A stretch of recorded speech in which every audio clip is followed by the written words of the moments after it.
ایک گھنے جنگل میں ایک بڑا ہاتھی رہتا تھا۔ وہ اپنی طاقت پر بہت زیادہ فخر کرتا تھا۔ اکثر وہ اپنے راستے میں آنے والی چیزوں کو توڑ دیتا اور کسی بھی چیز کی پرواہ نہ کرتا۔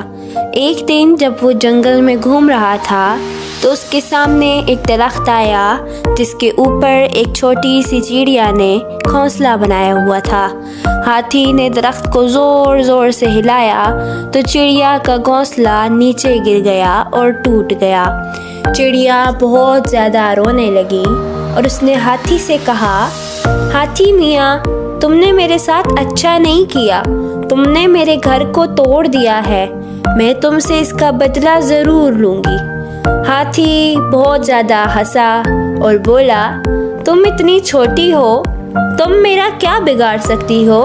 اور پھر وہ وہاں سے چلا گیا۔ چڑیا نے سوچا کہ اب تو اسے اپنے طاقتور دشمن کو سبق سکھانے کے لیے کسی کی مدد لینی ہوگی۔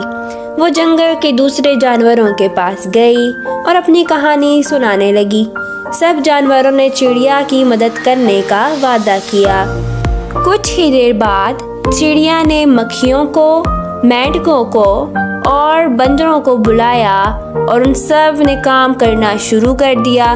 سب نے مل کر ہاتھی کو بہت زیادہ تنگ کیا، جس کی وجہ سے ہاتھی نے ہار مان لی۔ اس نے سمجھ لیا کہ وہ اپنی طاقت کے غرور میں دوسروں کے ساتھ زیادتی کرتا رہا ہے۔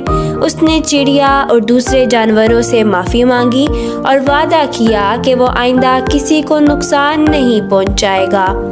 سبق: اتحاد میں بڑی طاقت ہے اور طاقت کا غرور ہمیشہ نقصان دہ ہوتا ہے۔